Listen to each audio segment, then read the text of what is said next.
પાણી આવી ગયું છે, પૂરું ખેતર નદી જેમ કરી નાખ્યું છે અને આપણા ઘરે પણ પાણી ઘૂસી ગયું છે।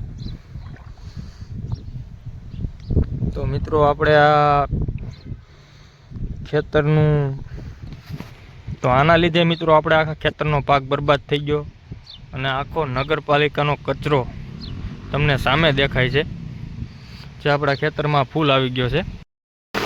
તો મેન મુદ્દો તો અહીંયાથી ફાટ્યો છે આપણે જે રૂબરૂ આપણા ખેતરમાં પાણી વહી ગયું છે એટલે આ નગરપાલિકાવાળાની ભૂલ કહેવાય।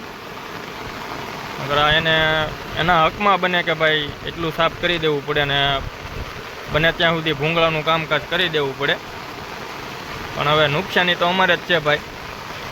એટલે માટે અમારે તો આખું વરસ ફેલ વહી જ ગયું, કારણ કે અમારો પાક બધો ધોવાઈ નીકળી ગયો ને હવે ખાળિયું તૂટી ગયું એટલે વાર્તા પૂરી થઈ ગઈ બધી। અને અહીંયા તો ભાઈ ઘરમાં અત્યારે પાણી ઘૂસી જ ગયું છે પૂરેપૂરું। આખા નગરપાલિકાનો કચરો બધો અહીંયા ભેળો જો રાજુલા સિટી આખા બધો જ કચરો અહીંયા આવી ગયો છે અત્યારે